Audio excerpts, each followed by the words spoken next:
Welcome back to Module 3, where we're going to move on from thinking about what we should do as defined by ethical models and how we might be swayed away from what we should do because of working in organisations and norms and things like that and the expectations and biases on us.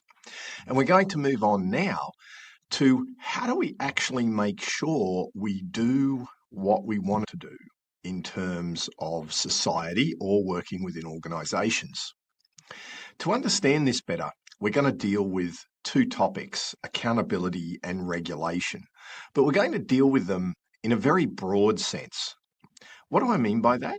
Well, I think when most people hear the words regulation and accountability, they do tend to think about the law. And that's true. These concepts apply to the law. And in fact, a couple of sections that we're going to cover specifically deal with some theories about regulation and the law. But this is a much broader concept. Anytime we want people to behave a certain way into the future, so whether it's policy, whether it's a self-improvement initiative that we have for ourselves, we're going to deal with these issues of regulation, the behaviour that we want, and accountability. How do we make sure we carry out that behaviour? So why don't we dive into it? So we've got four key topics that we're going to deal with. The first topic is looking at what we actually mean by regulation and accountability. So we deal with these broad definitional issues before we kind of move into how they apply to companies, which are a special kind of organizational form, the most used form in business. So we get that out of the way, like what are these concepts of regulation and accountability and how do they apply to companies? The second thing that we do is we look at the mechanisms of accountability. So as I said before, whenever you mention regulation and accountability, certain ideas pop into people's heads. So generally when people think about accountability, they think of hierarchies, like reporting to someone or legal accountability, etc. But there are other mechanisms, and so we'll explore those three mechanisms, three key mechanisms that we see in business a lot in that second section. In the third section, we do now move to thinking about legal regulation. Specifically, we look at what are the reasons that we can have regulation of business in society. We're going to particularly look at business. It applies beyond that, but we're going to particularly look at business examples because all companies are subject to legal regulation. So how do we think about that? And so we've got four different lenses, four different theories of regulation to help us think that through. And then finally, we're going to look at some of the regulators in Australia, some of the core regulators of the business environment and just introduce you to what a regulator is and how that works. And then more broadly, other regulators that may influence behaviour. Anyway, it'll make more sense as we go along. But first off, we've got to think about what we mean by these terms, regulation and accountability. So the first thing you'll see on this slide is that regulation is a very broad topic. When we talk about regulation, we're talking about control, governance, direction.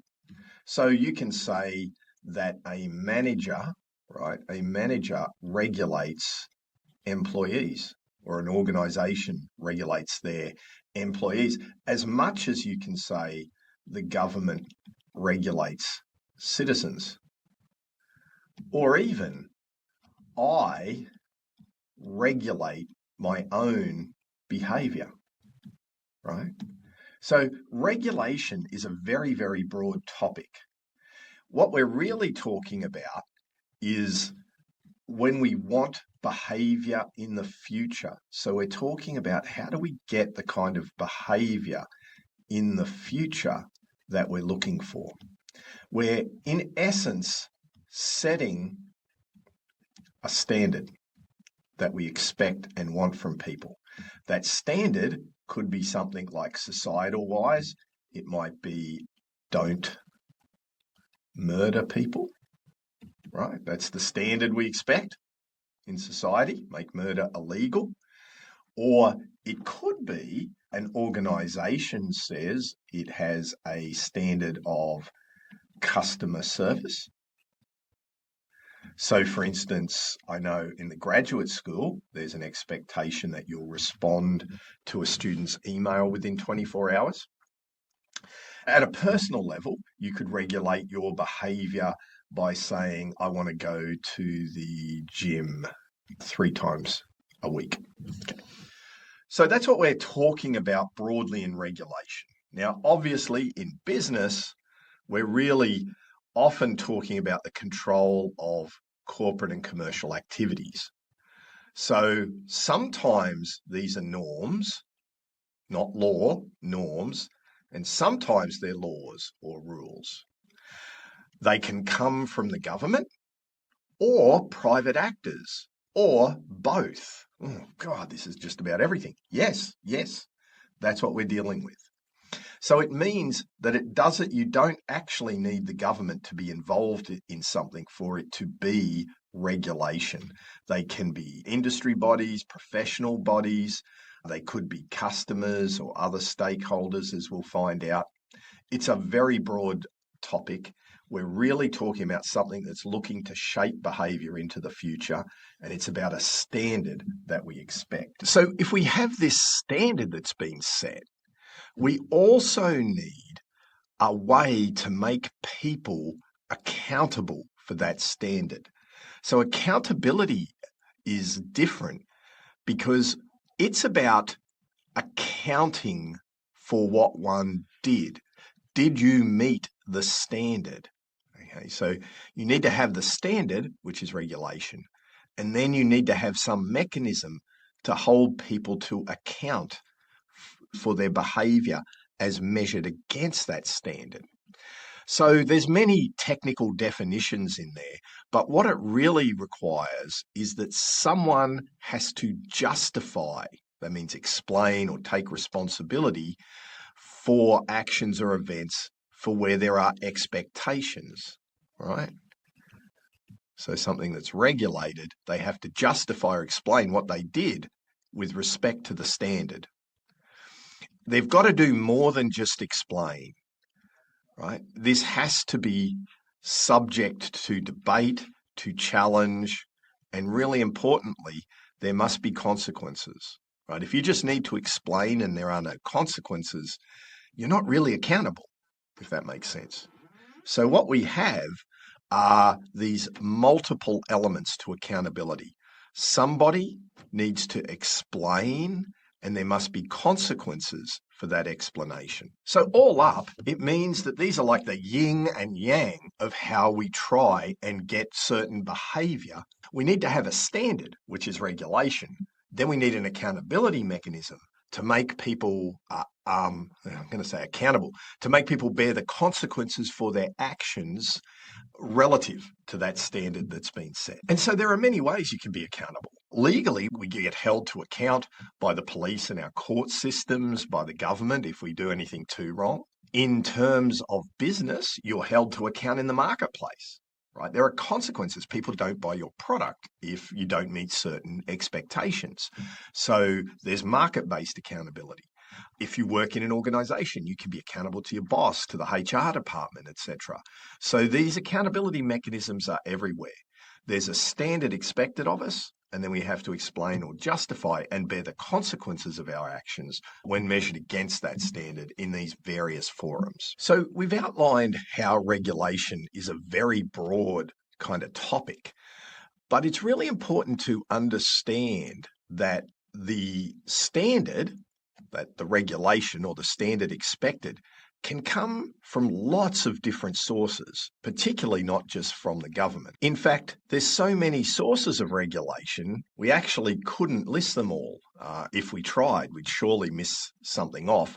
And not only that, it's going to vary with the actual individual company and its activities. So rather than provide a big list, I think it's better to get a conceptual understanding of the sources of regulation. So at one end, there are sources of regulation over which you have low control. Society-wide regulations, I think, are examples of that. So the Corporations Act, is one example of a law that applies to all companies. Negligence is a kind of law that applies to all people and companies. We don't have much control over those laws. Same for markets. The markets are there. We have little control.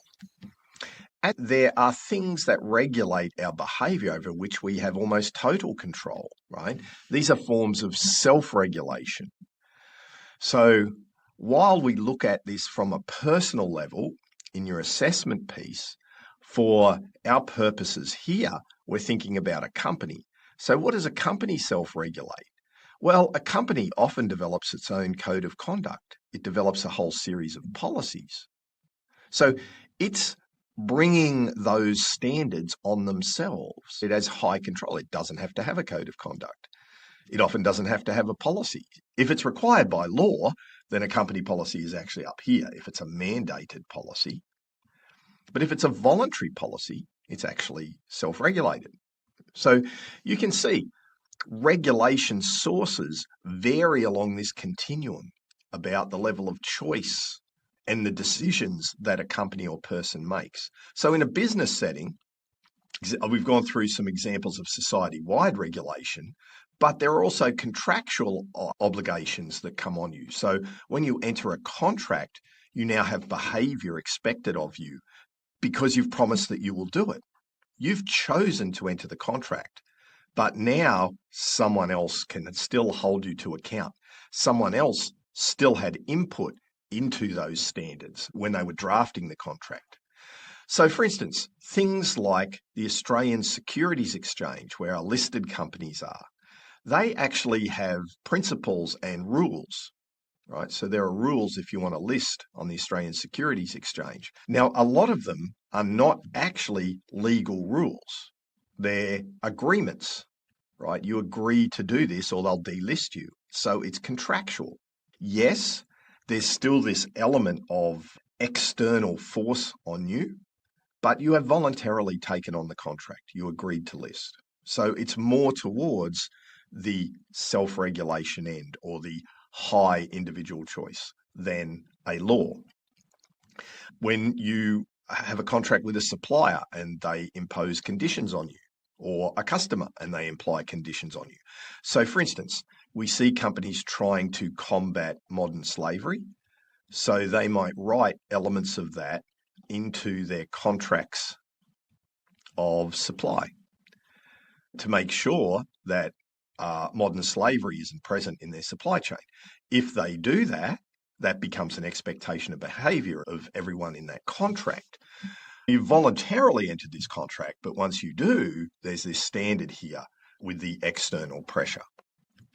And then we can go down further. There's more choice about whether you take on an industry code of conduct, etc. There's no contractual.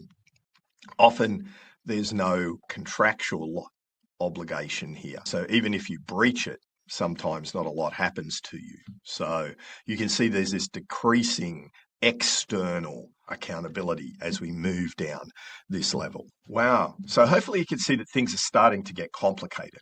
Regulation is simply the standards that come from these various sources, and accountability are the mechanisms which hold us to those standards. Some of them are wholly imposed on us by society. Some of them we partially adopt, like through contracts or adopting a code of conduct. So for instance, you joined QUT, you agreed to the student code of conduct. So you didn't really have any say in writing it, but you agreed that you'd abide by it. Not only that, QUT may actually take actions to make sure that you abide by that specific code. Finally, there are areas where individuals can hold themselves to account for individual behaviour, like I want to get all my assessment done a day before it's due. Right? Setting yourself an expectation or standard around having things done on time. So if that's the broad approach to accountability and regulation, what happens in terms of companies? Right? How do we hold a company to account and regulate their behaviour in the modern society?